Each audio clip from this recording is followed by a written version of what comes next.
And we are live.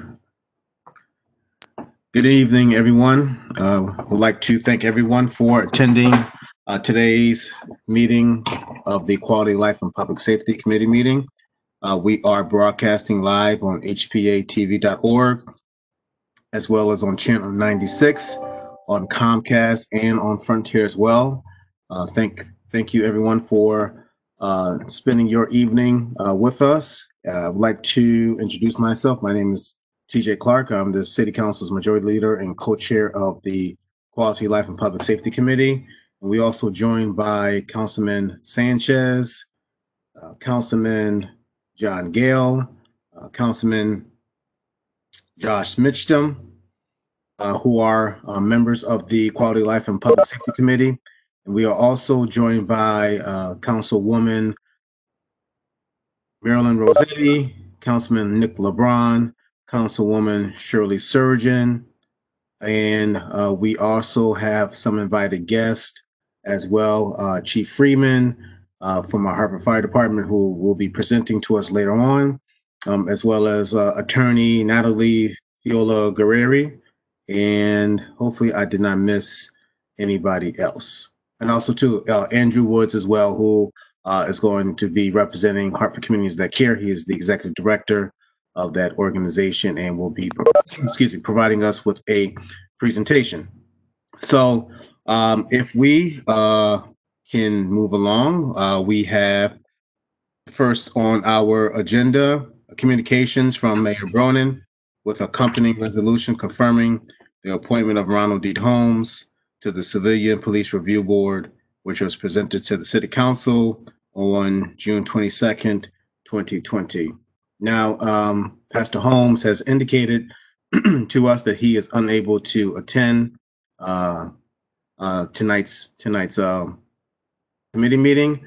However, we still would like to move forward with the nomination of Pastor Holmes as a member of the Civilian Police Review Board.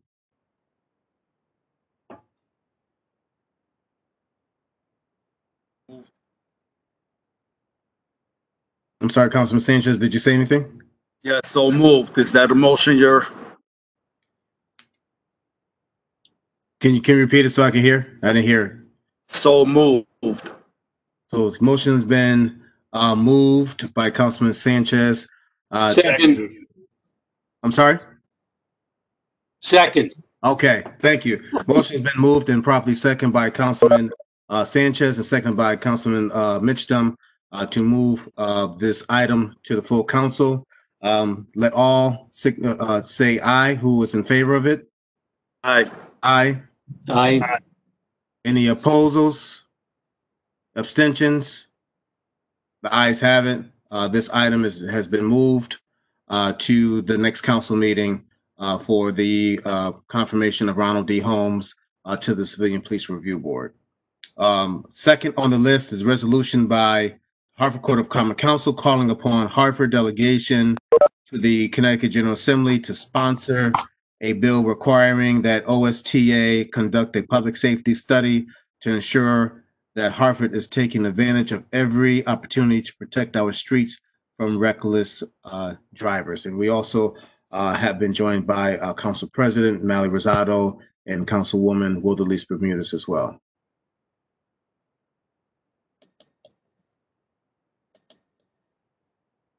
So we have some makers here that are on this call that have introduced this resolution. So I do open the floor for further explanation to the makers of the resolution regarding this item.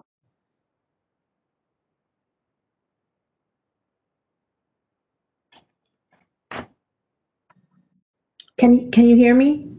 I hear you now. So I'm having problems with, I guess, my Wi-Fi. Are we on item number 2? We are on item number 2. Okay, so I introduced this resolution. I had a lot of input from the community regarding the running of red lights and speeding.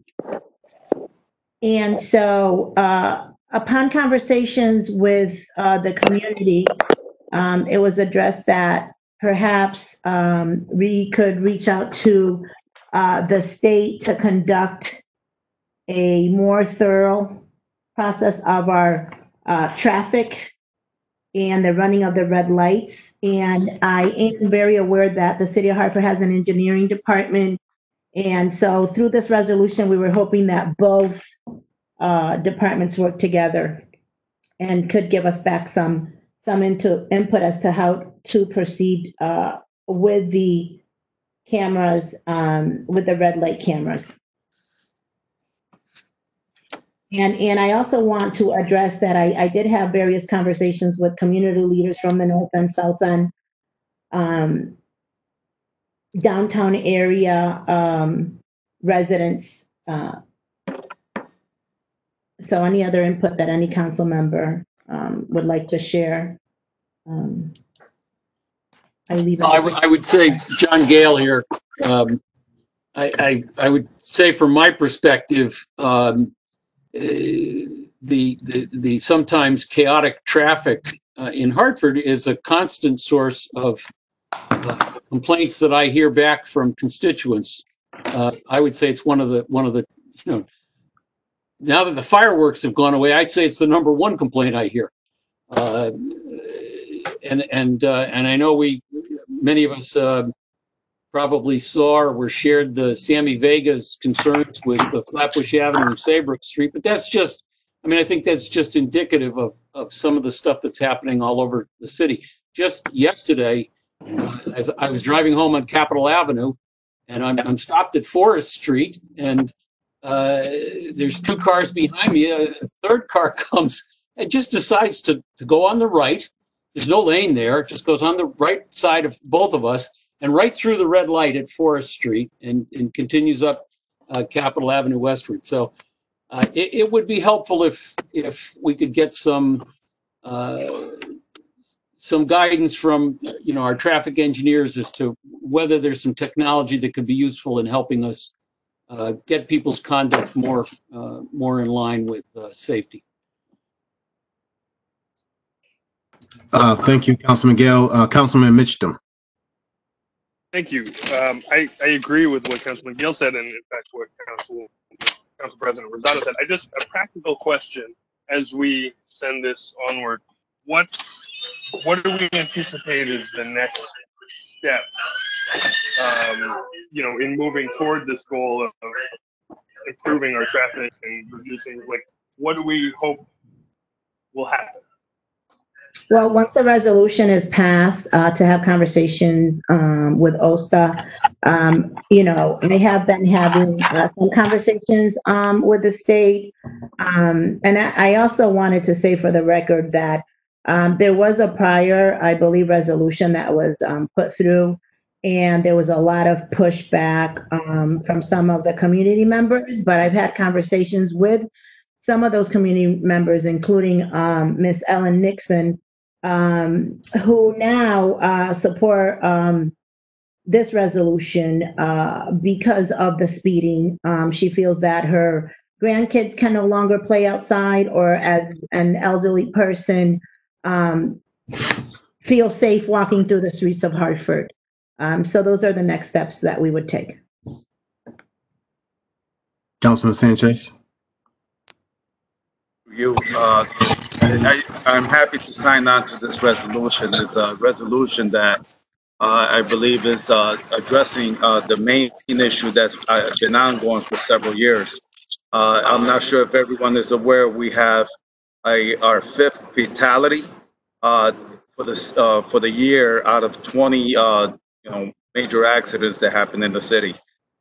We cannot continue not to address the issue here. And as Councilman Gale mentioned, this is the #1 quality of life, and I would say life-threatening situations where we have, people throughout the city. It's not just the north, it's not the south, it's throughout the city that is, driving with a careless, responsibility. I think that OSTA can help the city identify what technology, and I'm not talking about cameras, I don't want to go into that, But I know when I have been in Florida, for example, if you run a stop sign, there's some kind of technology there where it can identify your plate and ticket you. There's, we're installing speed bumps, but that's not what's going to correct this issue. Once a driver passes over the speed bump, they just kick it right up to 60 miles an hour and keep on going. They run through stop signs at high speeds as if it was a highway. I mean, I'm hoping also that we can get the support from the state to start a campaign to educate our young folks that, if you continue with this kind of, practice, let's say, it's not only going to probably cause your death, but you're going to kill someone on the road, which has already happened in Hartford, in several different streets in both North and South End. So I definitely would like to see this pass with no issues. And I would, I'm looking forward to working with the state to try and remedy the issues that we have here. Councilwoman Bermudez? Yeah. Hi, can everyone hear me? Yes. Okay, great. So I am in support in terms of the ultimate goal of this resolution. However, I do have questions and concerns in reference to the process by which we get to that ultimate goal. And the reason being that I reached out to folks who work both within the city of Hartford and are very knowledgeable in reference to pedestrian and traffic speeding and all that comes with that and transportation issues. And I also reached out to advocates, community advocates from local nonprofits who work with high-speed traffic and transportation issues on a regular basis. So based on what the input that they provided back, they have very serious recommendations that the ultimate goal is important because there is a lot of reckless driving that is happening in our city, and we have to address it somehow. So I agree with the intent of this resolution, but how we get there and the specific details, I am not in agreement with. And so I'll share with you what some of those things are.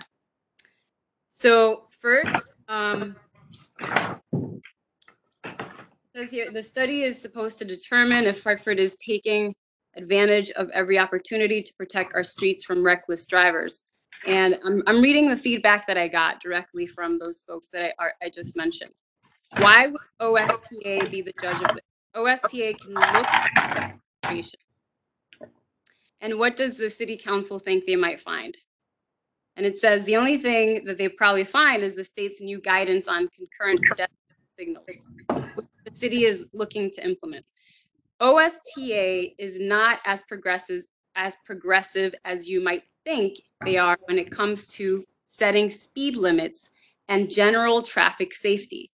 Like most DOT, they do not understand the urban traffic issues, urban street designs. Asking OSTA to judge the city's traffic operation is likely asking for change in the wrong direction. Seems that enforcement of traffic regulations is part of dealing with reckless drivers. OSTA does not have any jurisdiction in this arena. You should know that the DOT did respond to the high number of pedestrian deaths in Hartford a couple of years ago by providing funding for traffic enforcement. Funding comes from the safety office at DOT, not OSTA. Lieutenant Pia manages this program. It's perplexing that the city seems unable to regularly do traffic enforcement unless there are grant monies available. And Hartford delegation would be a great way to push for something that would be useful, specifically, for instance, school zone pilot of speed enforcement cameras, which has not been made available yet. And that would go a very long way and it would be very helpful. The red light cameras got defeated soundly a number of years ago, but maybe an OLR study of how those work in other states would be useful. And so those are some of the preliminary responses that I received from groups within the city and also community advocates. So food for thought. Thank you, Councilwoman Bermudez. when I think about red light cameras, I cringe a little bit because of the fact that I stood with the NAACP and the ACLU a few years ago when this measure was before the General Assembly and was defeated. And the reason why is because studies have shown that red light cameras disproportionately affect communities of color, and which it will actually affect the city of Hartford. And also, too, the fact that if any fines would be issued, that money would not be going to the city of Hartford. That money actually would be going to the state of Connecticut, such as 4 years ago when we introduced Don't Block the Box. We understood, even though it was a pilot program where the congestion really becomes a bottleneck, that any fines levied by the Hartford Police Department would not go to the city of Hartford, will go to the state of Connecticut. And it was part of our legislative agenda back then to try to get that statute changed to ensure that, I'm sorry? What about the school zone speed cameras as a pilot project? That's something that I can be open to, because I believe even with there was a presentation that was provided to us maybe 1 or 2 years ago with an organization, I think it was out of Boston, that had cameras. It was a pilot program they were looking to introduce cameras on the stop signs of school buses because Councilman Sanchez, remember that? Because there was so many infractions being reported of cars not obeying the stop sign. So I could, if you, Councilwoman Bermudez, can send me that information regarding school zone enforcement, so I can read up on that a little bit more. But I see hands, but I think that having a red light camera, there's one thing for red light cameras, which are the traffic signals, and there's the other thing regarding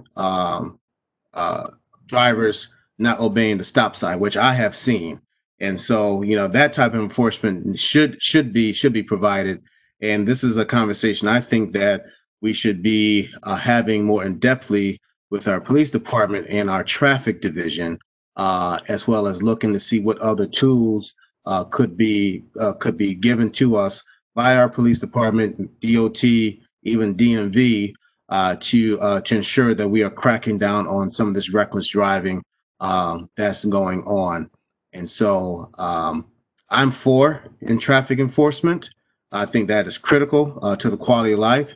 Also, too, I'm for making sure that there's in certain areas that there's studies done by our Department of Public Works regarding the traffic signals and making sure that they are more in sync, because that also causes a lot of traffic jams as well, not just downtown, but in some of the other major corridors of our city as well. So I see other hands, so I'll go in order that I've seen: Councilman Sanchez and then Councilman Gale.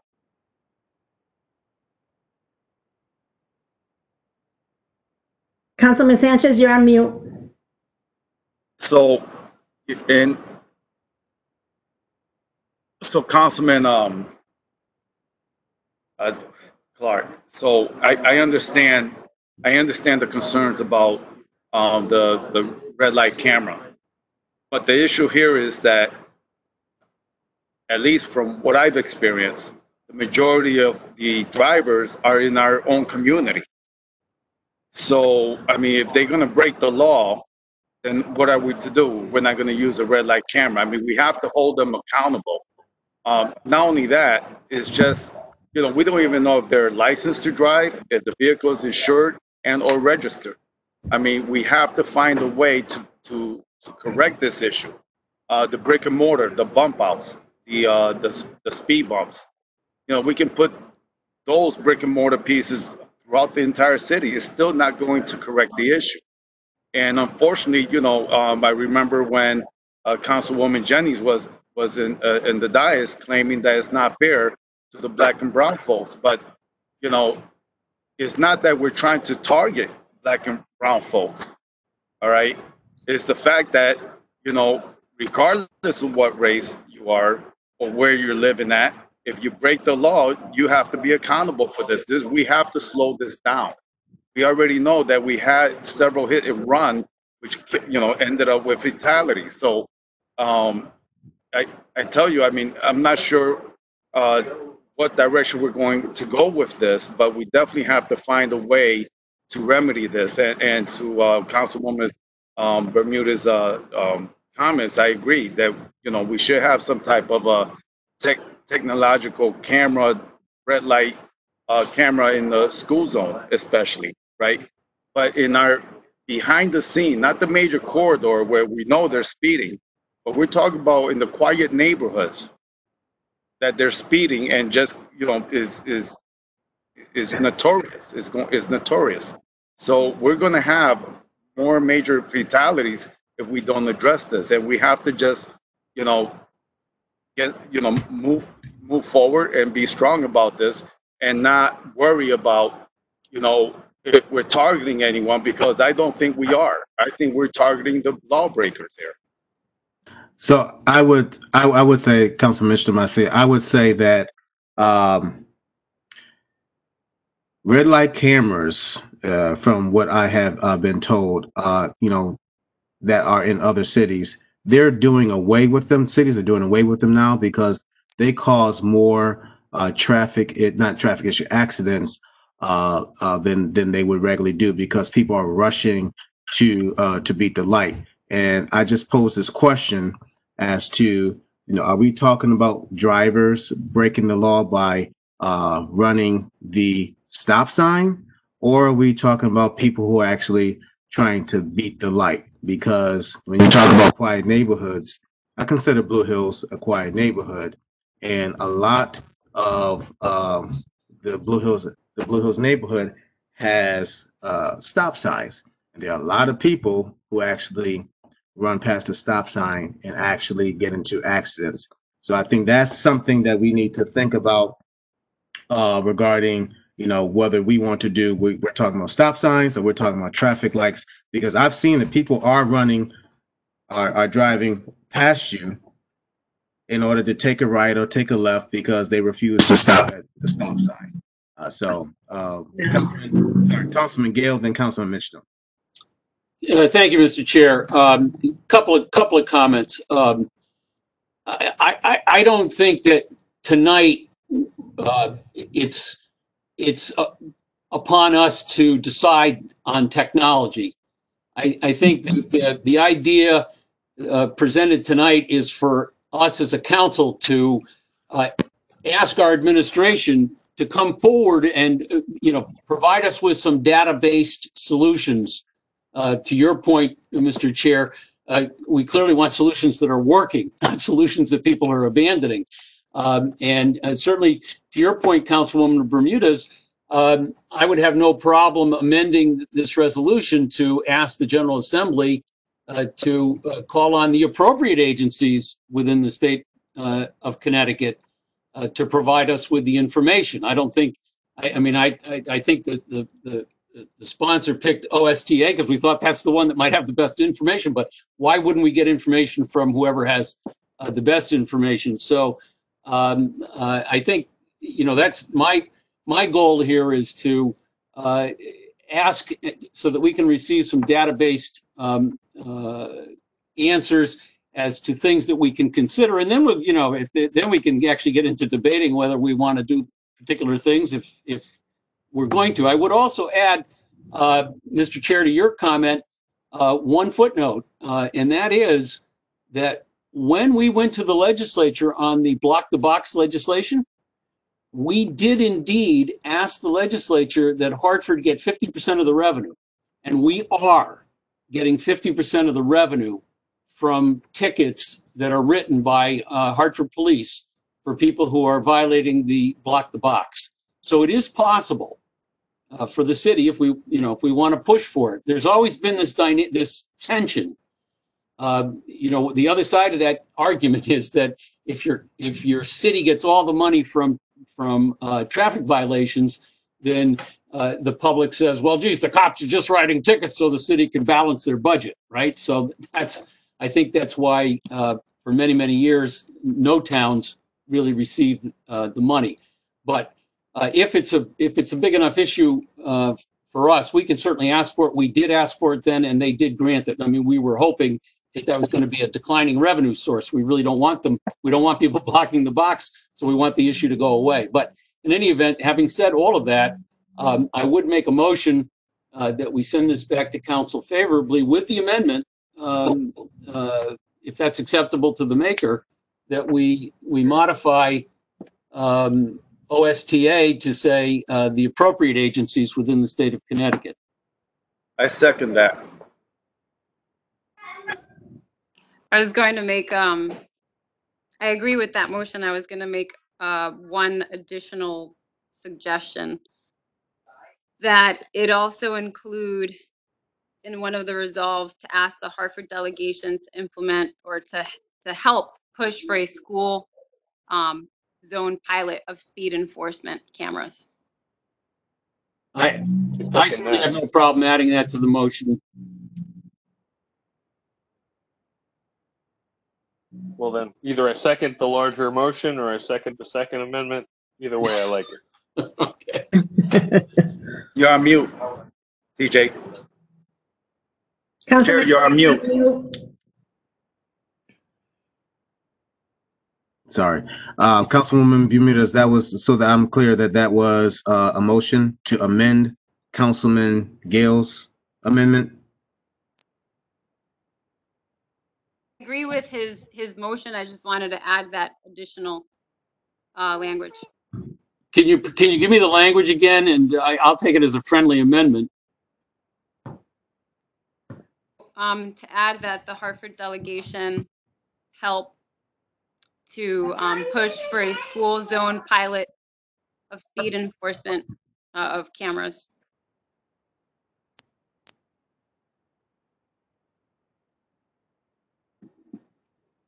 Got it.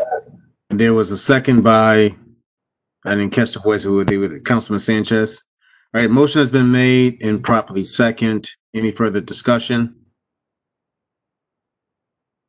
All in favor, say aye. Aye. Aye. Objections, abstentions, I'm abstaining. Item has passed. Okay.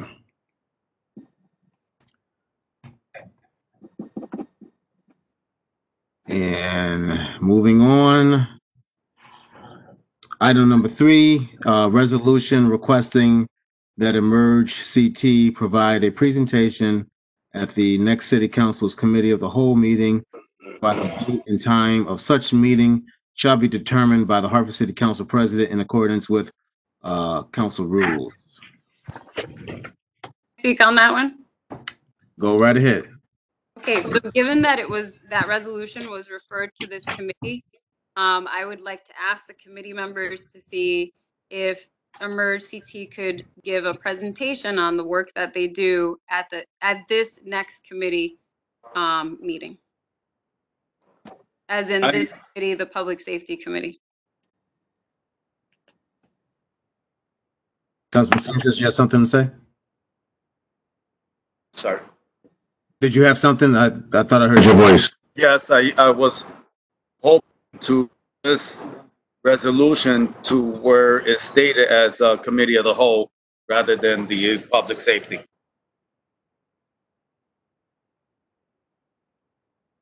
So my question is this to the maker of the resolution, Councilman Bermudez and Council President Rosado. Is it the intent to have Emerge CT do a meeting for it in front of Committee of the Whole, or was it for the Public Safety Committee? Original intent was for the Committee of the Whole, so every council member could receive the information. But if every council member does not want to receive the information, then it would be this committee. I think I think every council member probably will want to receive the information, so I have no objections to sending this to the committee of the whole, so that we can have all input by all members of the city council. Okay. So that doesn't require a motion, correct? I believe so. I'll call on Attorney Natalie Guerrieri. Since the intent in the resolution states committee of the whole, is it better for us to, out of this committee, refer to committee of the whole at our next council meeting? Yes. So we would, a proper motion is in order to refer this item to the committee of the whole. I would say that would be the best. Okay. Yes. Okay, Councilman Gill? I'll make a motion then that we send this back to council with the request that council refer it to a committee of the whole. I'll second the motion. It's been properly motion and second. Any other discussion? Seeing none, all in favor, say aye. Aye. Any objections? Abstentions? The ayes have it. This motion has been passed, and this item will be sent back to the council with the intent for this to be referred to the committee of the whole. Okay, item number 4, resolution requesting that the Court of Common Council create a process whereby the mayor must choose a majority of the members of the Civilian Police Review Board from among candidates nominated by community organizations specifically focused on serving communities impacted by over-policing, with a list of such organization to be determined and comprise at least 2 members who are under the age of 26 when they are appointed, at least 1 member who has previously been incarcerated after a criminal conviction or an adjudication of juvenile delinquency, introduced by Councilman Mitchum and Councilwoman Bermudez. And so I open the floor to Councilman Mitchum. Thank you, sir. So the thinking we heard in the public hearing, what was that? God, last night, folks wanting to see that the CPRB should have appointments not all coming from the mayor, but we're constrained by our charter, which says that the mayor is supposed to make the appointments. So this is, and I think actually Reverend Buford, I keep getting that mixed up in my head. Buford, thank you. The last one to speak last night. He may also have made the suggestion that if the process we establish is a nomination process, then the mayor is still choosing, but we've essentially given power to direct that choice to other parties. And so that's sort of the big part of this, the idea that you would have many community organizations making nominations, and then the mayor would choose from those nominations. And then the other part is just to make sure that the CPRB is representative in the sense, not just that it has people who live in the city, but obviously we want young people, because I feel like I'm noticing that younger folks think differently about policing and crime and what's possible in policy than us old folks. And that we want people who have had really firsthand experience with the criminal justice system and with incarceration. So if we make these requirements, if we tack these on to the CPRB ordinance, we make it a more representative body, and we also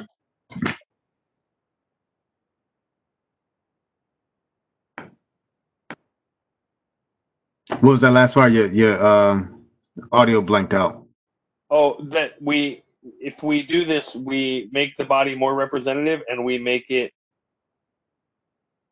address the concern about how the appointments happen and the relative power of the mayor. If we create a system that limits the mayor is still appointing, but in a more limited way. It's a workaround for what the charter requires.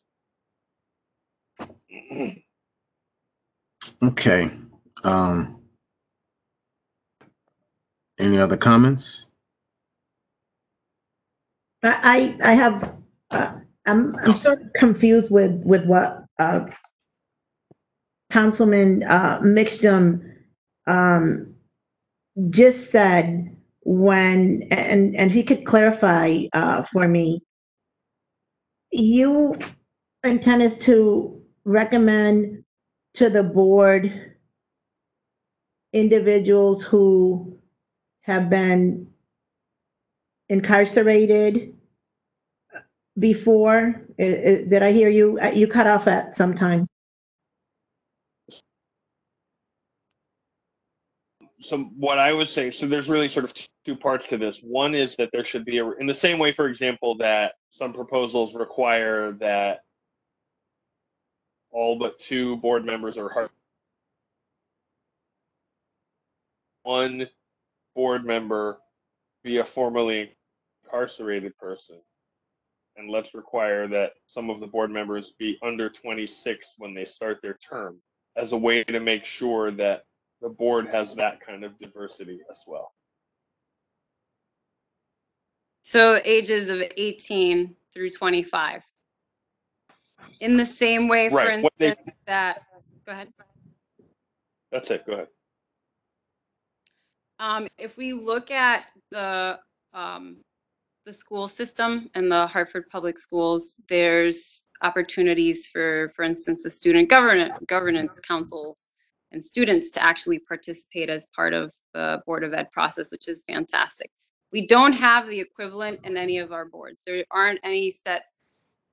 There's no specificity in when it comes to having folks of a certain age group between 18 through 25 in this case. And given that a large percent of the Hartford population are young people, I'm with Councilman Mictum in that this is the least that we can do.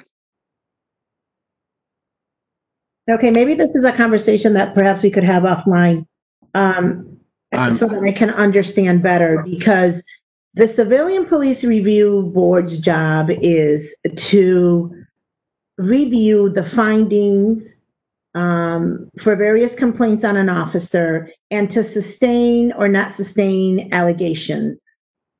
So I'm trying to understand when you say to have someone that was previous incarcerated, are you trying to say so that there is an opinion of the board of what that person went through? I mean, because what you're looking at are cases in order to sustain or not sustain allegations. Was someone's civil rights violated? Did the officer conduct its way in a certain, I mean, you know, all the criteria that we've been talking about. I'm just trying to understand the age group and being incarcerated with looking at findings in cases where the law applies, should apply. Can I respond to that? Sure. So I think the idea is that there's a wide, in our city, in our various different overlapping communities, there's a wide array of different perspectives on the police and their role and how they do their jobs. And so we want on the CPRB, obviously, you're correct, right? It has sort of a defined job. It has to look at each case. But I think I don't want to interrupt you, but I think this is more of a PRAB. I would feel more comfortable with this resolution going to the PRAB board for recommendations than it would for the Civilian Police Review. But continue. Well, I mean, I think it would also be good on the PRAB board, but I think that people bring such different perspectives, even on what's appropriate behavior by the police.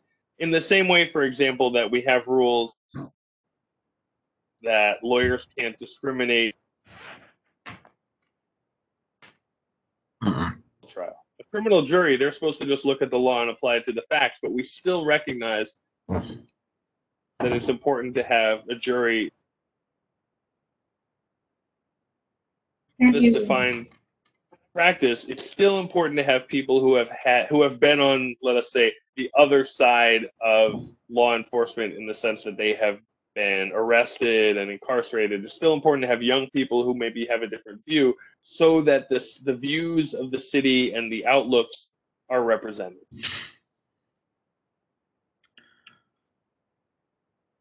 I hear Councilman Sanchez. I see you. I hear what you're saying. I think I would like to understand.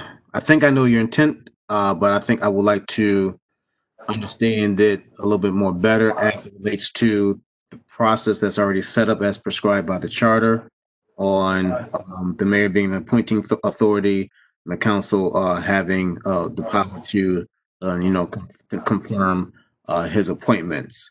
So I do like that reference with the that you mentioned regarding the school governance council. But again, I think I'm a little unclear as to how it fits within the structure of the Civilian Police Review Board. But I definitely would like to have some additional conversations with you regarding this. Here's ordinance. I don't see it listed as part of this agenda packet. Was that something that we would be discussing today? I'm sorry? Is the mayor's proposed ordinance for the CPRB changes? I don't see it. Is it listed on here? No, that I believe was, Committee of the whole. yeah, it went to a committee of the whole.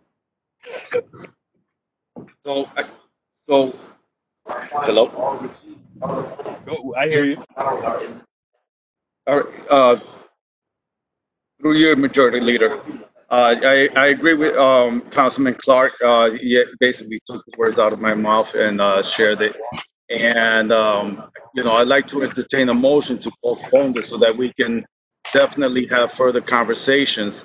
I do, but I just want to add that I do have issues with having, young folks, let's say 18, 19 years old, when they don't have the experience or the background to be a part of the Police Civilian Review Board. And also because of this lack of experience, and possibly, obviously, what they've gone through with the officers, it may be biased. I mean, this is a delicate balance at that age. And, I do see them, though, going to the meetings and sharing their opinion without having to be appointed, because you have to have the time, you have to do the research, you have to have a really good understanding on what decision is going to be made. So, again, I'd like to entertain a motion to postpone this until we can have that further, conversation. I'll second the motion. Motion's been made by Councilman Sanchez and properly second by Council President Rosado to postpone this item. Any other discussion? When are we having the committee of the whole meeting for the mayor's proposed changes to the CPRB? I don't know. That is a question for Council President. That you I can. don't have that schedule in front of me, so I will get back to you on that. I'll send out everyone an email. And I bring it up only because it's at that time when council starts to review that proposal that we need to start really thinking about this resolution that's before us, and also the considerations that we heard last night during the public hearing process. Even, I mean, when we're talking about certain biases, even Reverend Beauford mentioned when looking at the proposed ordinance that the mayor has for the changes to CPRB, the 3-person panel could also be very biased if we end up selecting the wrong people. And he even referenced, for instance, if we have retired judges, or if we have, and he mentioned other types of retired folks, including officers who would serve on the CPRB, as being biased. So we have to look at all of the information that's in front of us when we're talking about certain biases, and also when we're talking about true representation of what our city demographic is and looks like. All right, thank you. Any further discussion on the motion for postponement? Councilman Mitchell. I'm not against the motion for what it's worth. I do think, though, that the key is that we don't postpone it a long time, but that we all put our heads together behind the scenes so that as the thing comes to the committee of the whole, so that all of this is happening at once and we really bring all of these discussions together and don't leave anything by the wayside. Thank you, sir. Duly noted. Councilwoman Rosado. I'm sorry, not Rosado, Rossetti. Rossetti, Rosato, Rosette rhymes with spaghetti. Tomato, tomato. Councilwoman Bermudez did bring up the last caller last night, Reverend Beaufort, and I need to figure out how you say it correctly, Rosato, Rossetti. And I think to her comments, but also what rung with me, and I'll leave with this, even though it's sort of connected. When asked, where is it done well across the country? He said, it's not done well anywhere. This is an opportunity for us to do it well. Maybe those weren't his exact words. We can get them. But I think we're looking at this as an opportunity, and, you know, that's how we should fully embrace it. That's my thought. Thank you, ma'am. Council President, that's all you have. Yes, and to Councilman Mixtum, I mean, the PRAB, the Civilian Police Review Board is top priority on our list. So, you know, as Council President, I could always call a committee of the whole meeting, and we can all discuss this matter and move it forward. So rest assured that this is a top priority for me, and I'd like to see the input of every council member in order for us to go forward. Okay. Okay. Thank you. Being that I see no more further discussion, all in favor of postponing this item? Aye. Aye. Aye. Aye. Any nays? Any abstentions? Seeing none, the ayes have it. This item is postponed to the next Quality Life and Public Safety Committee meeting. Moving on, we now have a presentation by Mr. Andrew Woods, who is the Executive Director of Hartford Communities That Care. Well, thank you, Councilman Clark and members of the City Council for the invite. I do have several slides that I will share the screen with you, share with you on the screen, but also I will summarize many of the slides so that we can have time for any questions. And so I'll begin with the sharing of the content. Okay, first of all, can you hear me and can you see the screen? Yes. Yes. Okay. And yes. Fantastic. Now let me just do one more thing here. I should be able to. Here we go. Okay. Oops. Go to the conclusions. One second. Okay. Try. Okay. So basically, the Hartford Care Response Team is actually started out as the Hartford Crisis Response Team back in 2004. This was a initiative that both myself and Brother Carl Hardrick initiated in partnership with Trinity St. Francis Hospital. And at the time, we had a lot of gun violence, a lot of gunplay among young people in the city of Hartford. Principally, it was young people in middle and high school that were engaged in a significant amount of gunplay. Currently, some of our partners, as on the screen indicates, and has been for some time now. How's it going? Has been Compass. Did Deborah get my what? Mr. Woods, I can't hear you. Natalie, Yeah. you're not on mute. Yeah. Okay, can you hear me now? Yes, go ahead, proceed. Okay, all right, thank you. Again, we have various partners, Mothers United Against Violence, Compass Peace Builders, YWC, others, including the City of Hartford's Rapid Response Team, of which we are a member of that particular group as well. Since we've started back in 2004, we've actually responded to over 900 fatal and non-fatal gunshot victims, including stabbing victims in the city of Hartford, primarily victims of violent crime at St. Francis Hospital. And that's where we have an MOU. We have a current partnership with them that has existed again since the founding of this initiative. From July of just June of last year, July 1st of last year to June 30th of this year, we've responded to support over 116 unique gunshot, stabbing, and blunt force victims of violent crime in the city of Hartford. To give you a scale of some of this, is that St. Francis alone treated over nearly 700 victims of violent crime during that same period of time from July 1st of last year until June 30th. That's not counting Hartford Hospital's numbers. That's not counting Children's Medical in terms of the magnitude of violent crime victims in our city.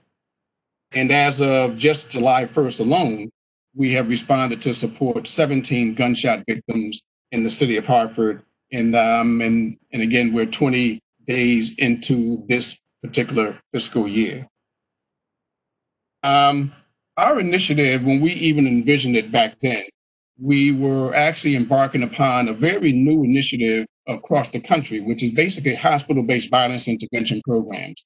There are nearly 40 of us, or a little bit more than 40 of us across the nation right now that actually has this particular model, where basically it is connected either a community organization such as ours, connected to a Trauma One hospital, or sometimes hospitals themselves have the program within their institution. Ours work and has always worked best, it seems, with Hartford Hospital, with St. Francis Hospital as a partnership, because you definitely have to have frontline workers engaged in this work, such as those that we provide and have provided that provide this type of service in collaboration with the hospital. We're also a part of the National Hobby, or the Health Alliance for Violence Intervention. They're the ones who is like our trade association. They manage our trade association, where they provide technical assistance and training, as well as policy advisement on the range of work that we're doing, again, not only here locally, but across the country. And just a few months ago, and actually late December, we actually helped initiate and co-founded the Connecticut HVIP Collaborative, which includes Yale New Haven Hospital, Trinity, Hartford Hospital, and Children's Medical Center, along with the Connecticut Hospital Association and others. And really what we're attempting to do here is stand up HVIPs across the state. And so give an example, just last year alone, the New Jersey governor, or the New Jersey Attorney General's office, in collaboration with the governor, they allocated $20 million towards standing up, I believe it was a dozen HVIPs in the state of New Jersey. Virginia has done similar efforts, as well as it looks like New York is also on a fast pace to do something similar along these lines.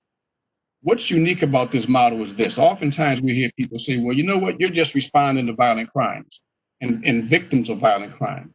But interestingly, victims of violent crime, if a person is once injured, they actually become they are at extreme risk of becoming repeat victims and or perpetrators. If you ask any person in law enforcement, especially those that work with major crimes in urban areas, is that oftentimes when there is a homicide victim, say in the city of Hartford, and that person was once shot previously, that person more than likely will have a firearm on their person dead in our streets. So in other words, what's going on here is that it's just like any other violent crime injury, is that once a person, whether it's sexual assault, whether it's a blunt force trauma, once a person is injured, no one wants to experience that again. Say, even if your home was burglarized, you would do what? You would basically make sure that you have cameras, you have alarms in your home, that the windows are secured, you name it. And so the same thing applies to a person, an innocent person, or a person who is just, randomly injured or violently injured. In any case, they would take the precautions to make sure that they do not re-experience that by arming themselves. And so that's a lot of what we actually see in our streets and what happens in terms of victimization and the impact violence has on individuals. And so that means we also need to make sure that we're getting to them and ensure that they're getting connected to mental health supports, making sure that we're connecting them with employment and job opportunities, substance abuse, any challenge that they might be facing that can actually help them, one, mediate some of even the traumatic symptoms that they have. If those symptoms go unaddressed, that's when we begin to see people increase their drug usage, do riskier behavior, find themselves at greater risk of being, again, re-victimized and or perpetrating crimes against other individuals. And so the strategy here is really about not just responding, but also making sure that we're preventing and identifying others who may want to retaliate, others who may want to find themselves going after and, again, retaliating against people who have caused harm to their family member or even to themselves, and making sure we get out there to somewhat eliminate that threat to the extent that we can. Another part of what we've done, and we were actually one of the first in the nation to begin to partner with nursing homes, in-home nursing agency, principally Harriet Home Health Services. They've been around for quite some time now, but one of the things became clear to us is that gunshot victims in urban areas, especially in poor communities, typically don't have medical commercial insurance. And so once they're injured, they will go home, they will leave the hospital, the emergency room, or even after being inside their discharge from the hospital after an extended stay, and they would actually, believe it or not, take care of their own wounds. Harriet Home Health had been going into many of these homes and providing wound care support, connecting families to outpatient medical care providers, physicians, etc. And what we began to do was also connect with Harriet Home Health and say, you know what? Every time a gunshot victim is discharged from one of our hospitals, let's make sure that Harriet Home Health is able to get into that home if they haven't already received that call. Then we would make sure that victim gets that call, gets that support. The nurses would go in, do the wound care, and then we would route them back to primary care. So what we were really doing here was one of two things, or a couple of things. One, we were driving down medical costs that many of these victims would incur because they were going back to the ER for primary care, because many of them may not have had a primary care physician. And then also what we were doing was that we were connecting them to a primary care physician to improve medical outcomes, compliance to care, etc., and to again help them advance their recovery process from the injury as well as from the behavioral health side of things. And just last year alone, we also extended that to partner with doctors that go into the homes to do similar efforts as the nurses do.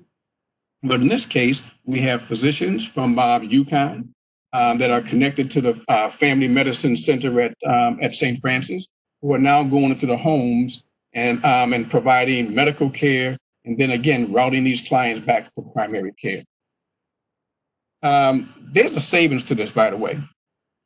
95% of all gunshot victims or violent crime victims in urban areas, the person or the people who actually cover those costs medically is you and I and those that may be watching this particular feed. In other words, the taxpayers are on the hook for all of these injuries, that the cost to treat these injuries. And we're talking into the millions and hundreds of millions of dollars, not just locally, but across the nation, into the billions of dollars in terms of medical care. And again, it is primarily Medicaid that covers these costs, especially since these individuals, many of them do not have commercial insurance. And so when we're able to provide the interventions, we're able to connect them with lower cost nursing care in the homes, as well as doctors in the homes, and then route them back for primary care versus the more expensive ER visits, then we're beginning to see a decrease in medical care expenses, but also, check this out, an increase in taxpayer benefit where we're able to connect these individuals to housing, to employment, to a range of different services that basically will enable them now to become taxpayers if they're not already taxpayers. And again, making sure that they get the cost savings from a criminal justice savings, because now they're not engaged further in some of these behaviors that find themselves before a judge or incarcerated. But also when we talk about the welfare savings, if we can get them off the welfare rolls if they're a part of that, or we can get them commercial insurance, we're beginning to see those savings as well. And that was something that we end up being one of the few in the nation to do what's called a return on investment analysis, basically looking at criminal justice savings, looking at welfare savings, looking at taxpayer benefit to the state, and then obviously the health and wellness of those in our community. Career choice. Larry Johnson is our lead intervention specialist that now oversees our initiative here at HCTC. Prior to hiring him, I had been operating in that role, and I'm still available and responding to violent crimes. But he is now the lead person as of this time last year, who basically does this work or leads this work on behalf of our agency. But what many people don't know about violence prevention professionals, that in fact, we are violence prevention professionals, and it is a career choice. And we are also guided by and adhere to certain standards of practice and unique competencies. And when you look at the fact that, let's go back to commercial insurers. Just like social workers who are licensed clinical social workers, they can actually bill for those services. We all know that. But interestingly, based on our partnership with the hobby and the advocacy of them, we were able to get the National Uniform Claims Committee to add violence prevention professionals to the list of health professionals.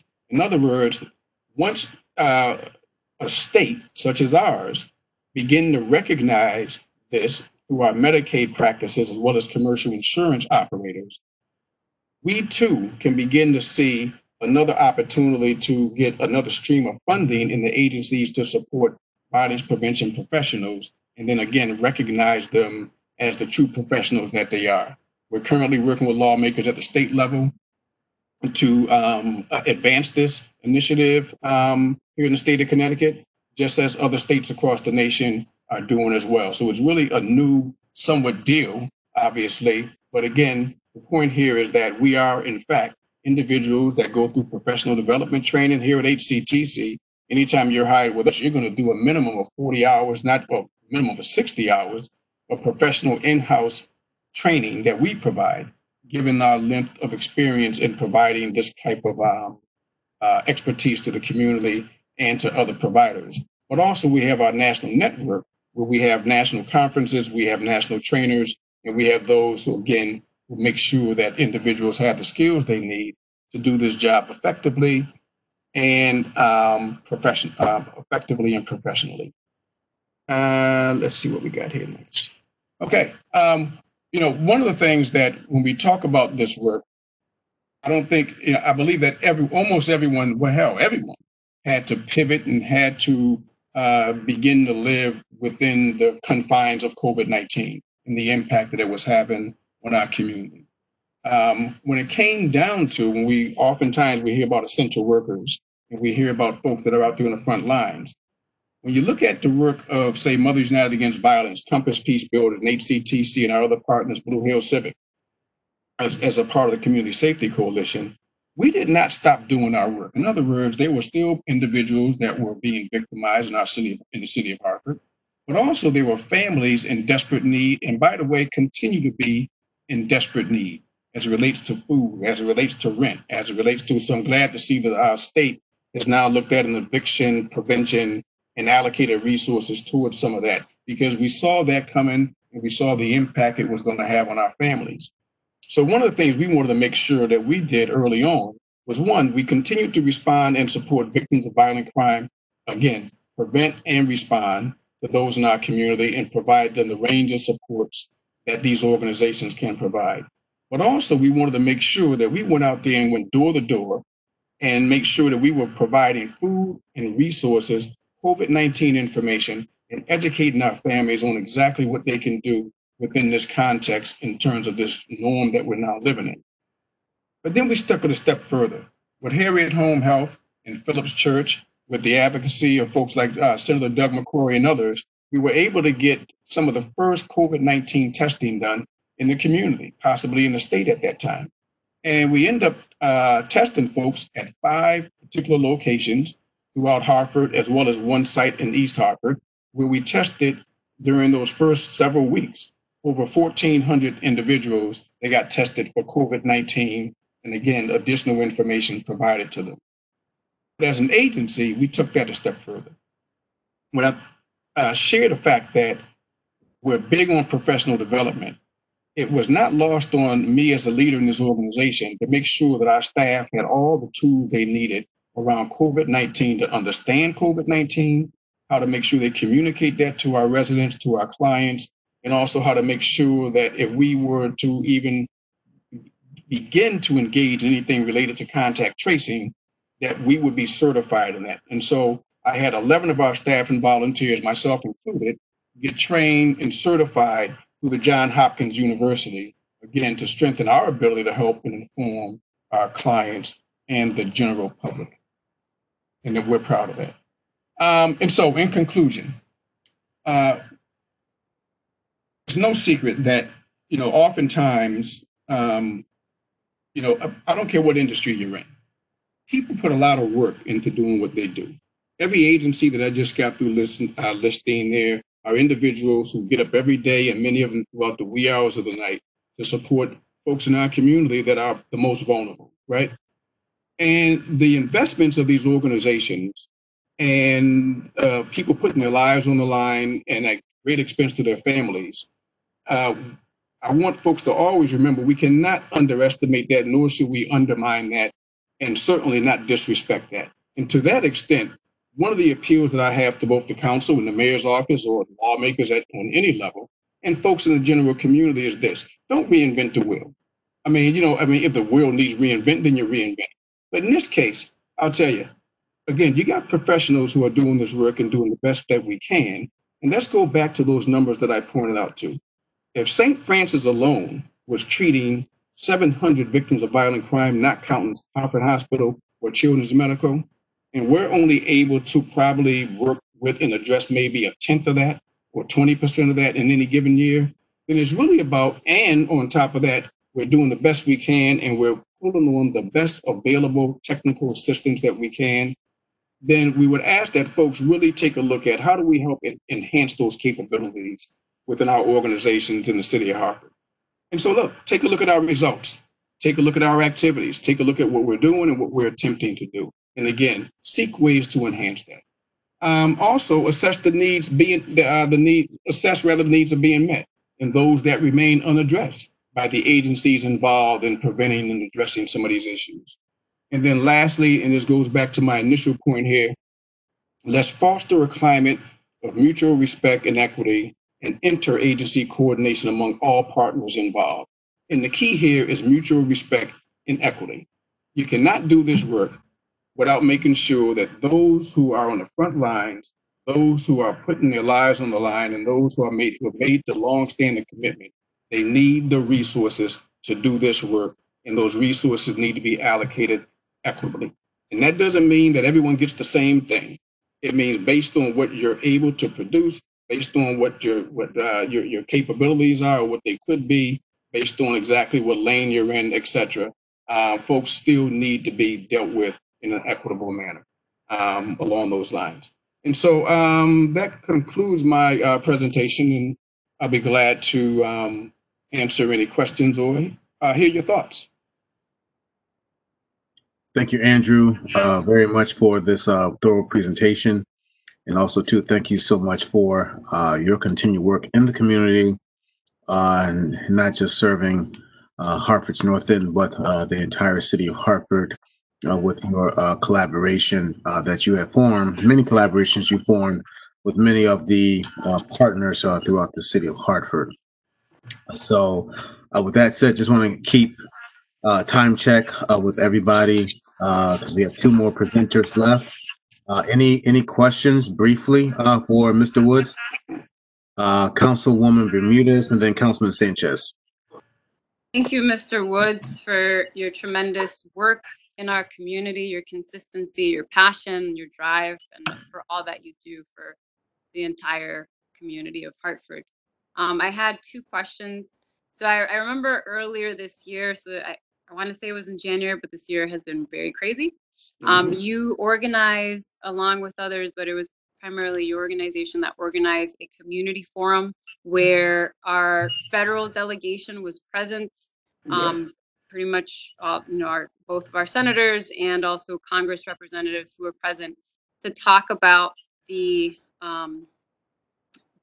impacts of the violence that we have in our community, but also the inequity that exists, which you've covered today, in reference to how people are treated once they're personally impacted by gun violence. And so I'm just curious, because as part of your presentation, you mentioned how the violence prevention professional, the VPP is now on the list of health professionals at the federal level. And so I was wondering if that was a direct result of that advocacy that you've been doing.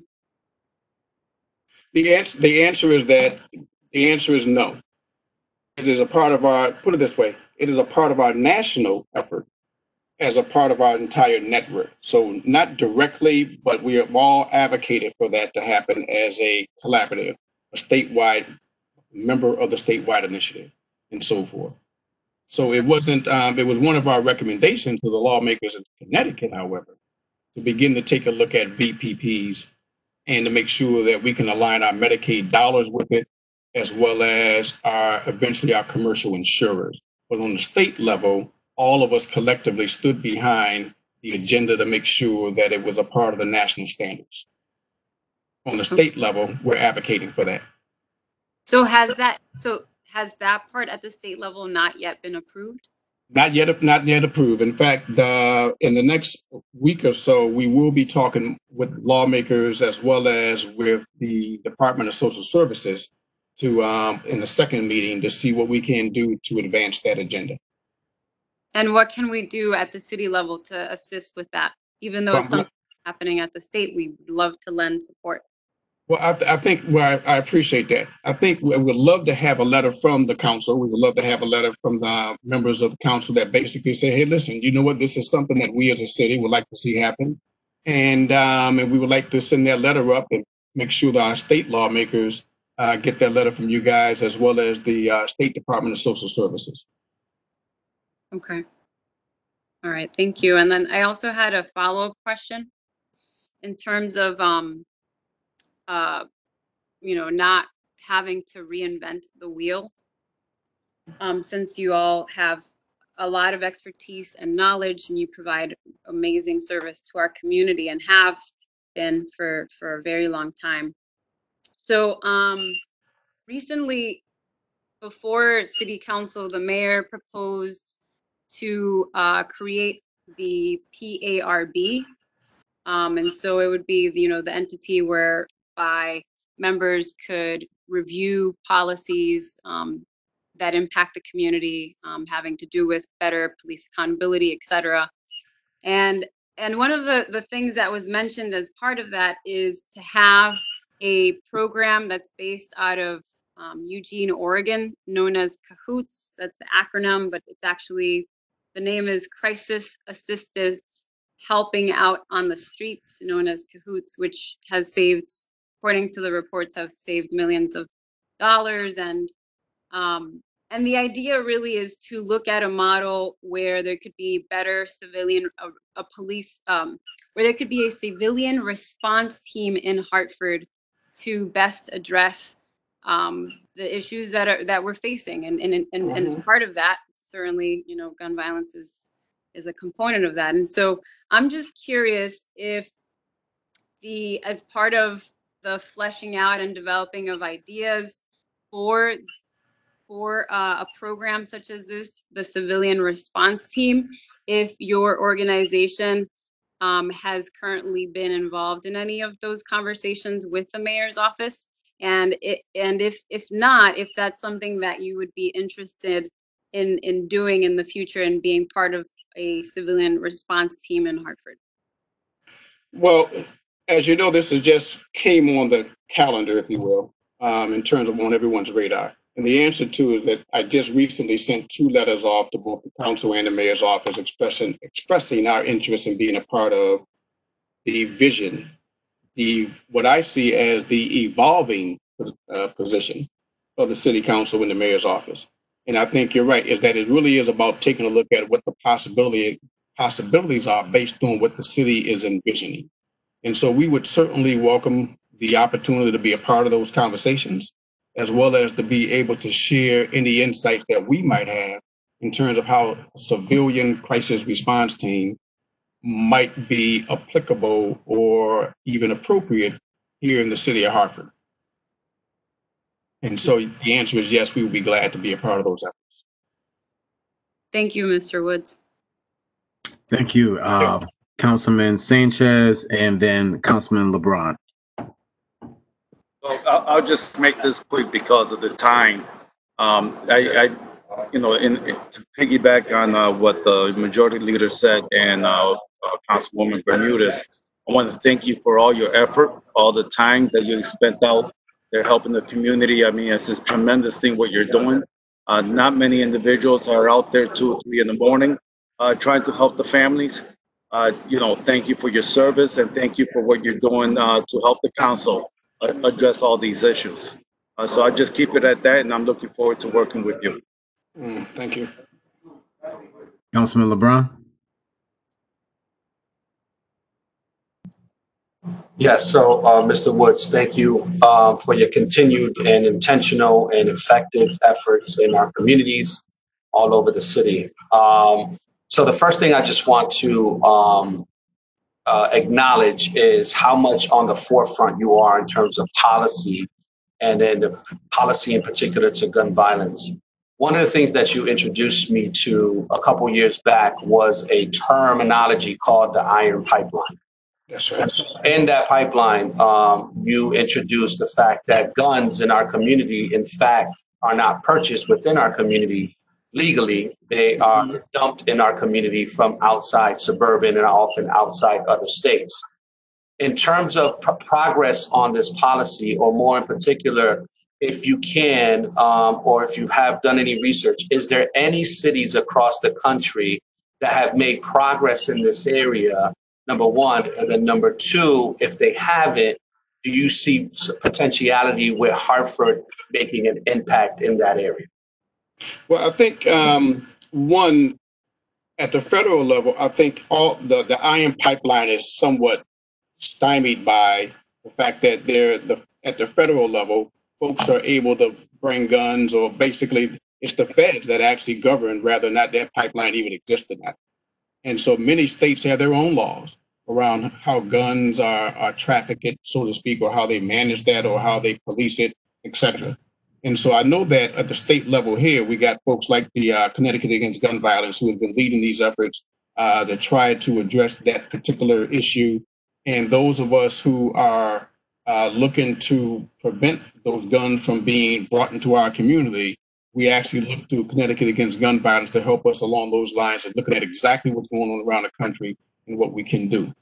I believe our city, our law enforcement here locally, as well as at the state level, have done a good job of trying to reduce what's going on and identify those who have those weapons, looking at laws and policies again at the state level to help reduce the opportunity for guns to just be dumped into our communities. And so it's really a lot of work that's still ahead of us. But at the federal level, we still do not have the support to deal with a lot of this gun violence issues that, the leadership has got to come from the feds, even though Connecticut has taken a lead on addressing some of these issues in a big way.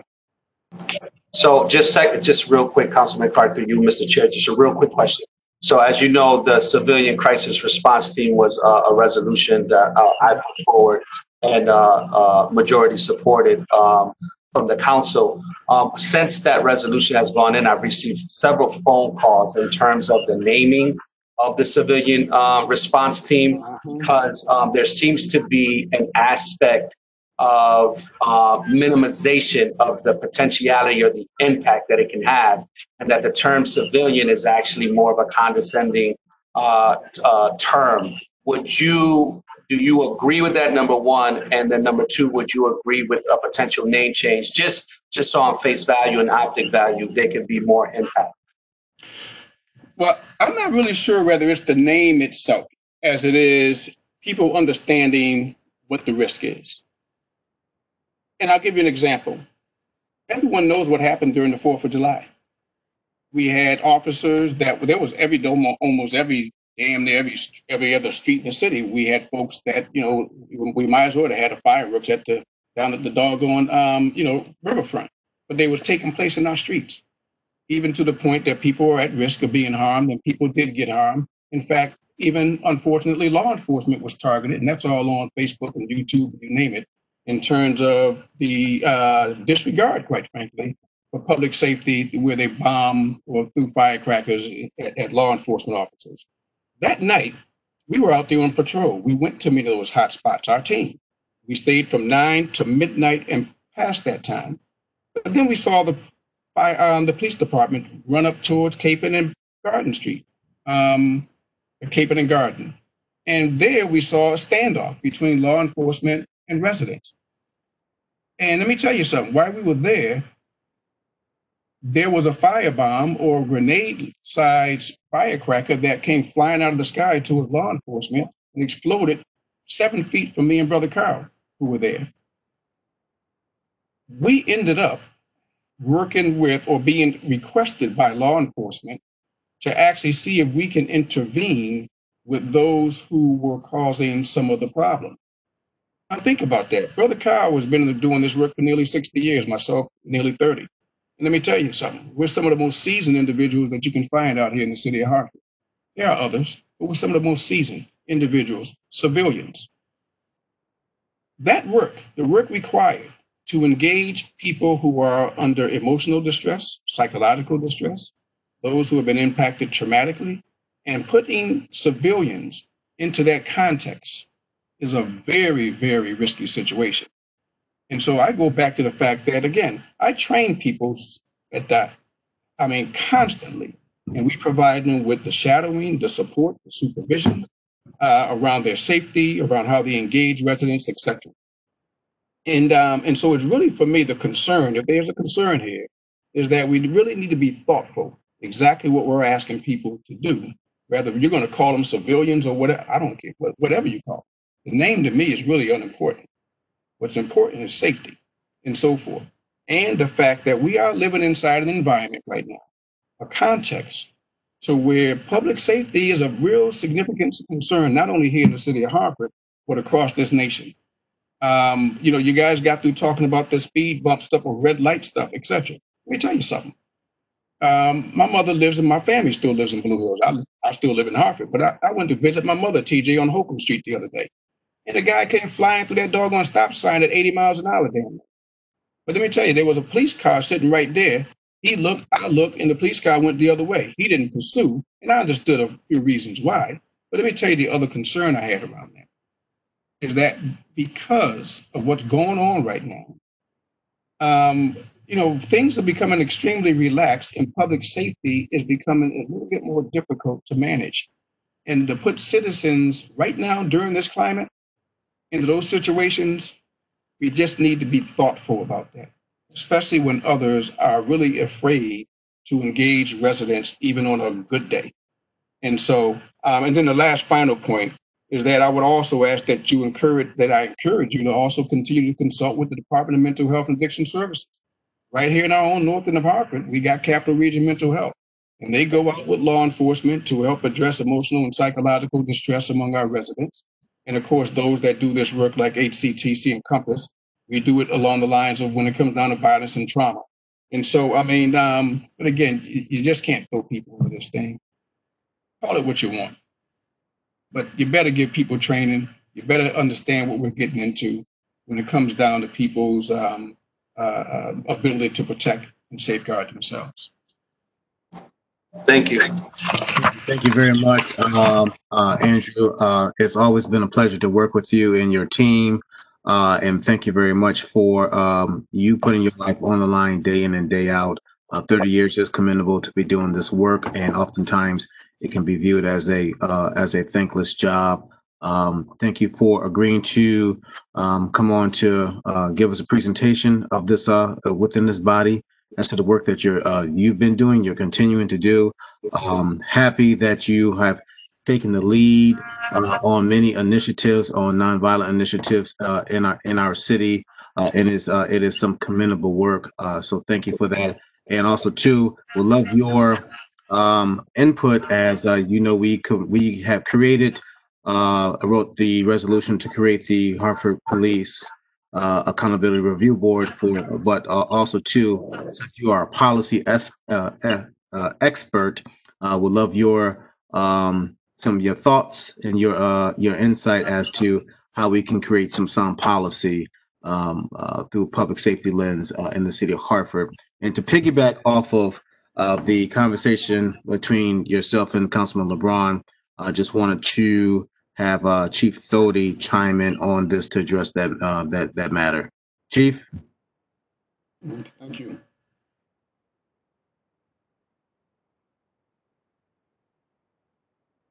Chief Thody? I think he's muted. I don't know which one he's on.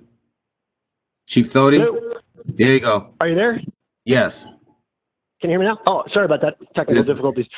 I just wanted to, I know time is of the essence here, but I just wanted to briefly comment on Andrew Wood's, some of his last statements there about the evening that the officers got fireworks thrown at them. I can't thank him and Brother Carl enough. I think that situation would have turned out much worse if they had not been there.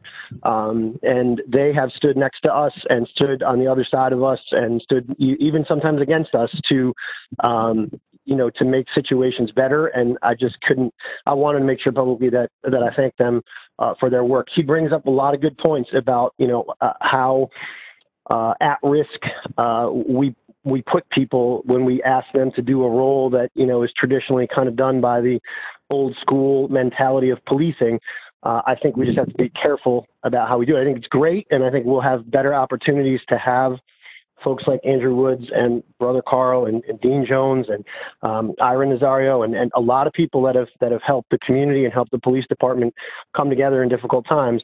We have to do it in a thoughtful way because sometimes it can be a dangerous situation out there. But mostly, I just wanted to thank Andrew Woods publicly because he told that story and just reinforce the fact that if not for folks like him and the work that he does, and he's out there late night with us, like another council person said, I can't remember which, he's there 2 o'clock in the morning, 1 o'clock in the morning with shooting victims, trying to keep, from retaliation. And I mean, it's just the work that's being done here it sometimes goes unnoticed. So I just wanted to publicly acknowledge it.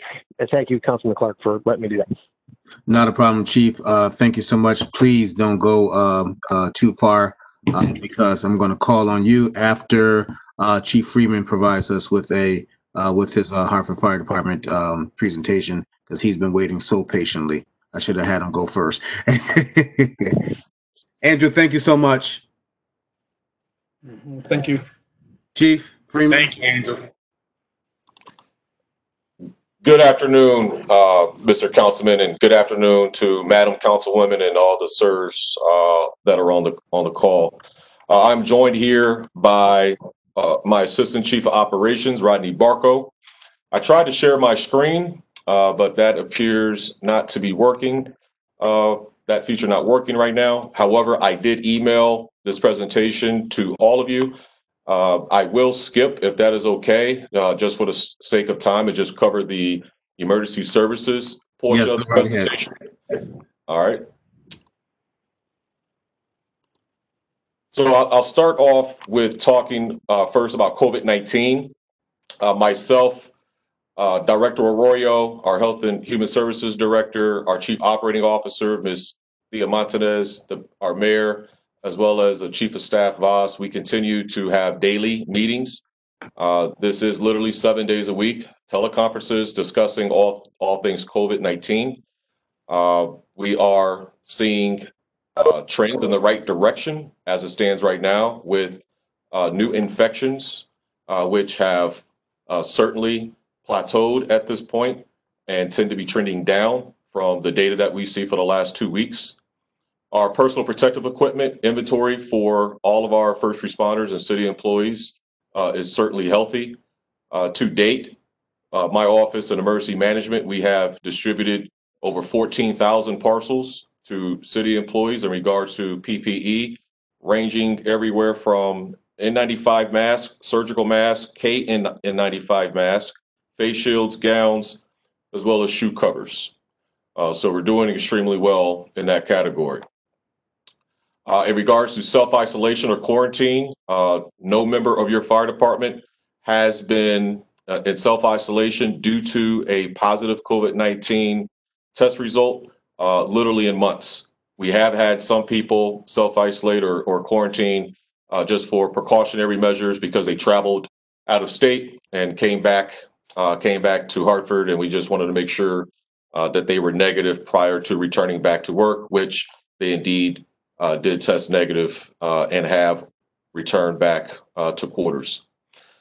This progress that we've made in regards to COVID-19 would not be possible without the coordination, collaboration, and teamwork of some community partners, particularly St. Francis of Trinity Health New England, as well as Hartford Hospital, and of course, State of Connecticut, Department of Emergency Management, Homeland Security, Region 3 Coordinator Bill Turley, of course, and then as well as AMR and Aetna Ambulance Service. AMR provides our ambulance service for the north end, Aetna ASM for the south end.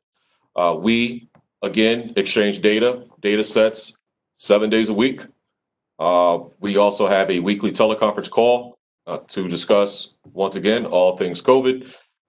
Their information, their data that they are presenting also is trending in the right direction. For Aetna Ambulance Service, they have responded to a total of 1,765 COVID-19 or suspected COVID-19 calls here in Hartford, while AMR has responded to 828. For tests, the results of tests that have been done on the patients that they have been transported, out of that 1,765, 746 of those patients have tested positive. For AMR, out of the total suspected calls they transported, 828. And then for their total wide response of 1,654, 471 of their patients or the folks that they have transported have tested positive. For your fire department, we have responded to 1,299 suspected COVID-19 patients here in the city. And we have had 270 out of those, just under 1,300, actually test positive.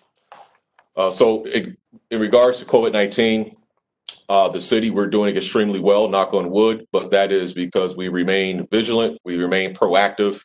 Director Arroyo and her team is doing a phenomenal job with their partnership and communication with the state.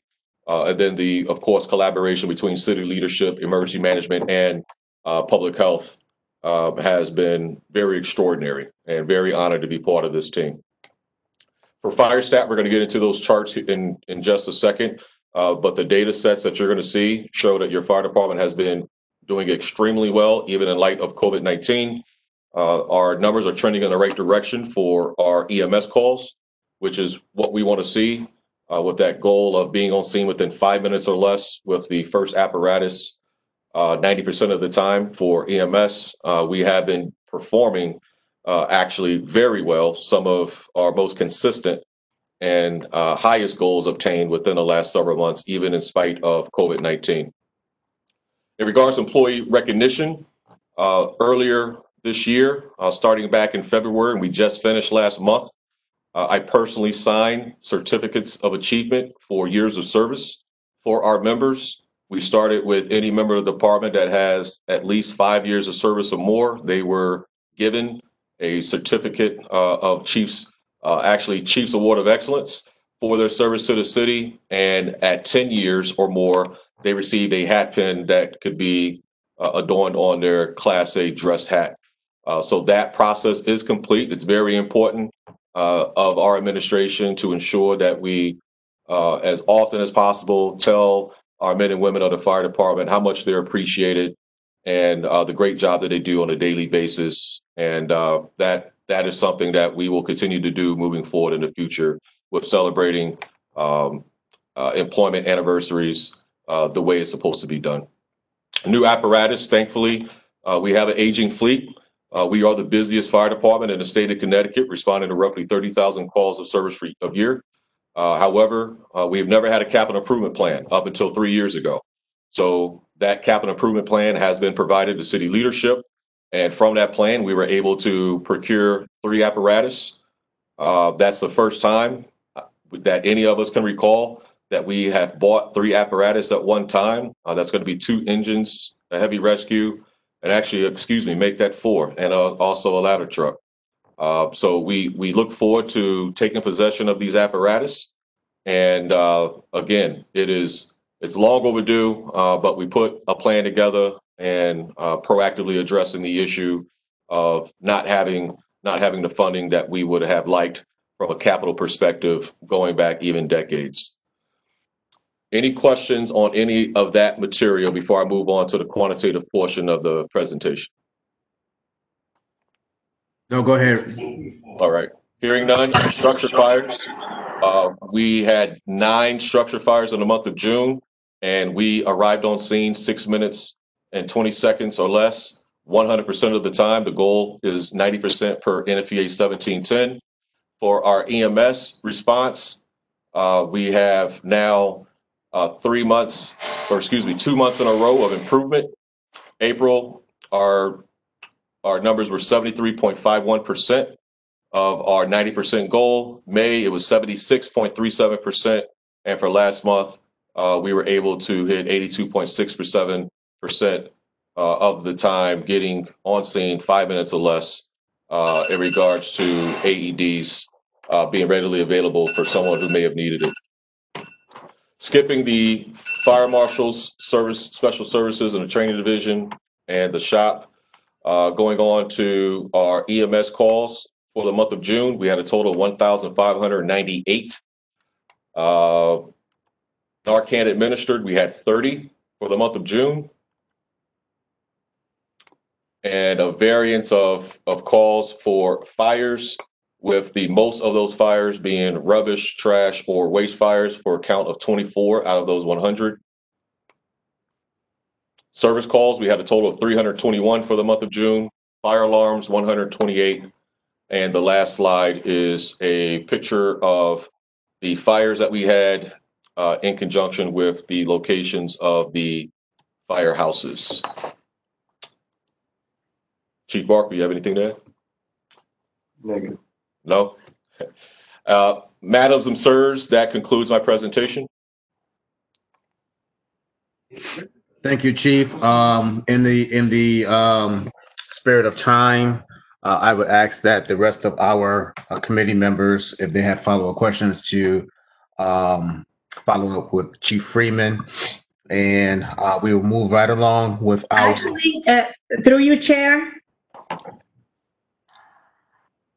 I just like to say a brief statement. I want to take this opportunity, which we should have done this back in March, pre-COVID, but I just want to congratulate our chief and the fire department for putting us out there on the map once again.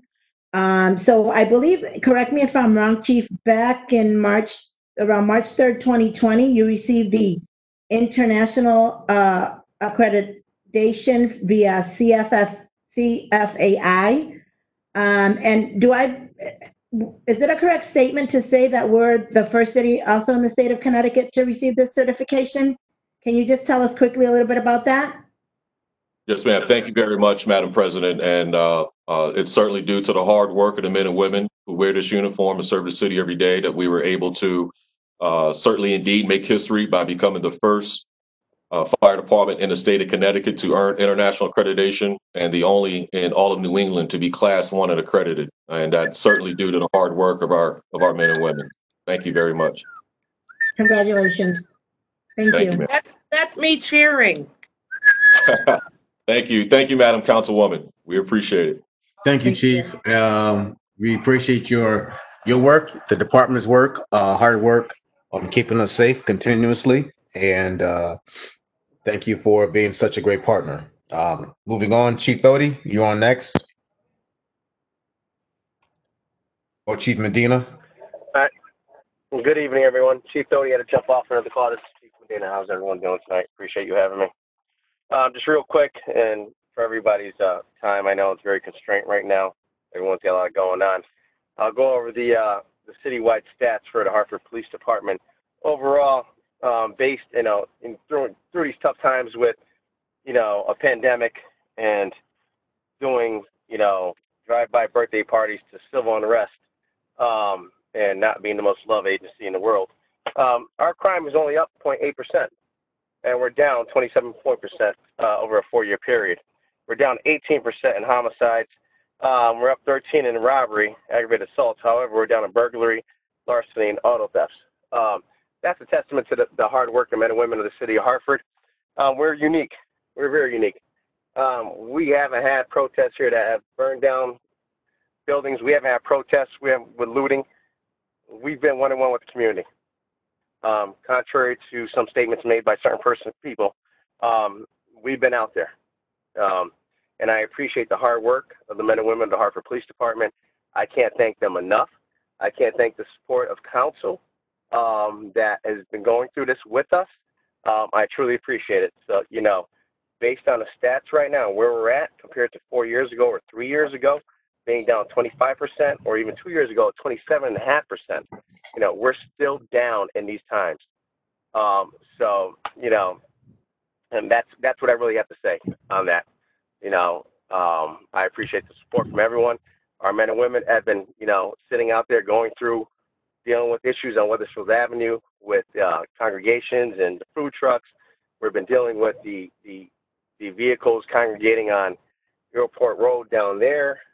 We've had issues with, our shootings. Yep, granted they are up, but our homicides are down, like I said. And then the fireworks were just unbelievable.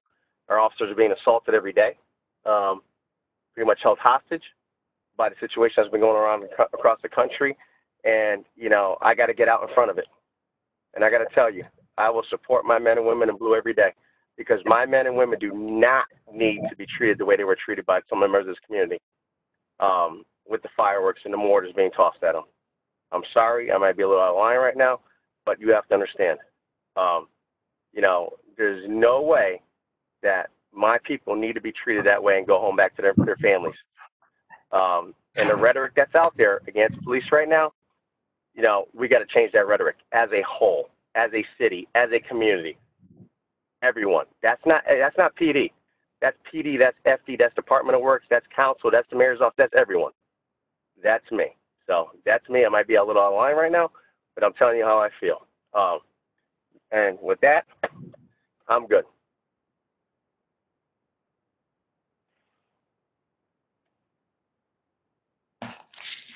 Thank you, Chief Medina. Are there any questions from the council? Councilman Mitchell? Thank you, Majority Leader. Chief Medina, I wanted to follow up. There was an incident on May 20th that was filmed and posted to Facebook where, among other things, an officer can be seen shoving a civilian who's filming. And I've asked the chief a couple times what became of that. He said there was an investigation. It's been kind of a little while now. Folks want to know how it is that 3 officers can see another officer shove a civilian, which is a crime, and nothing seems to happen, at least not nearly with the quickness that it happens when the chief is under fire. So I wonder if you could tell me the status of that investigation. Well, that's a 3-pronged question, Councilman, that just got spun to an accusation. Very simple. There's multiple videos out there on Facebook. There's body-worn camera that show it. We've sent the video out to be analyzed because you take it from frame to frame. Body-worn camera skips at certain seconds, frames per second. We'll get it slowed down to see if actually he was shoved or he spun away. So we're taking the extra step of actually sending that out to be analyzed, 1. 2, that individual, you're accusing an officer of something that, ironically, that individual put himself into. We have an active situation going on where officers are trying to do an active investigation where someone comes with a cell phone. I mean, granted, he has the right to do that, but when he's asked to stand down and stand away, film all you want, but to interject yourself in the middle of it, I don't know. I don't know, Councilman. You tell me. So, but now you flip it to Chief Doty, which one has nothing to do with the other. So I don't know what the investigation what you're will trying go to get at. faster. I'll tell you what I'm trying to get at. Thank you for asking. What I see is that when Chief Doty is under fire, reports come out, investigations happen very, very fast to exonerate him. And when I see not a body-worn camera that was showing this, but a cell phone video that showed someone being shoved, what I see is very slow movement by the department. And if what you're telling me is that if you film from a safe distance, you're asking to be shoved by the police, that's a problem. No, I'm not saying that. What I'm saying is you have to think about who's doing the investigation and at what level the investigation is being conducted at. All right. Who's conducting the investigation? Who's doing it? Why is it taking? I'm answering your question, Councilman. I'm answering your question. So if you could please let me finish, I'll answer it for you. It's very simple. Go ahead, Chief. When our officers are being investigated, they're being investigated by IA, so forth and on. So if you don't, I'll stop answering if you want. No, continue, Chief Medina.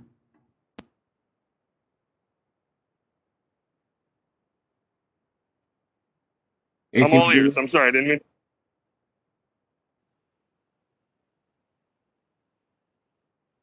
AC Medina. I'm here.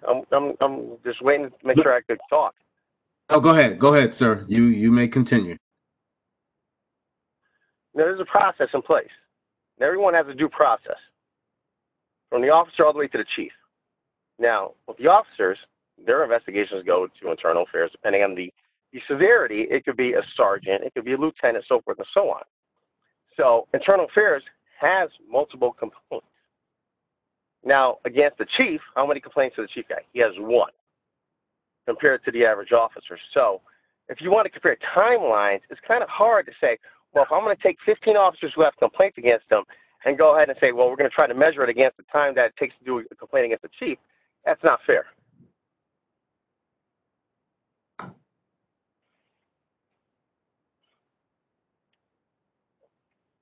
Understood. I get that. I guess so. Then my question still is: do you know what the status of the investigation of the May 20th incident is? My understanding is that that video has been farmed out to be reviewed to slow it down to show actually how it occurred, to make sure that we're not jumping to conclusions that was it a shove or not, or did he turn away? And that's when we get that back, then I could base it on that compared to rushing a judgment. Do you have any sense of when that will be? No, I don't. You have to speak to Chief Doty. I know he's reached out to a firm that handles that. Okay. Thank you, Councilman Mitchum. AC Medina, just to follow up on that question, when these videos are farmed out, who do they are typically farmed out to? Is this somebody that Hartford PD has a relationship with? Is it a contract, or just somebody that Chief Doty? Yeah, my understanding is that it goes out to the Dago Law Group. You have to ask them the name of the individual who's a subject matter expert, world renowned on analysis of video and how to break it down, not just body worn camera, but all video, frame by frame, millisecond by millisecond. And he has a track record of showing how you break it down and slow it down, and how you can capture things that with the naked eye that you see in real time that you don't see because the video skips. So that's something that has to be revisited. You said Dago Law Firm, correct? Law Group? That's correct, sir. Okay. All right. Thank you. Regarding the policy for mask wearing, is that now being enforced? We're always enforcing it. It's kind of, we're enforcing it, and I'll be remiss, to say that if I have to jump out of a car and act immediately in split seconds that I throw that mask on and not protect someone, I'll be remiss to say that officer's wrong. Bottom line, they have time to put it on, they put it on. Every situation dictates itself when a mask goes on and how we act. So to critique someone when they have a mask on or not, I think it has to be a totality of a situation. If I'm just jumping out of a car and putting a mask on, that's fine. If I'm jumping out and somebody's running down the street with a gun, I mean, if you want me to put a mask on, then fine. I'm being a realist. Okay. Thank you for that update. Do I have any of my colleagues have any more questions before we adjourn? Seeing none, Chief Medina, thank you for your update. Please send our regards for Chief Doty chiming in as well. Thank him. Chief Freeman, who I think probably hasn't signed off yet. Chief Freeman, thank you very much. Andrew Woods, thank you as well. And thank you to everyone who has tuned in tonight for our Quality Life and Public Safety Committee meeting.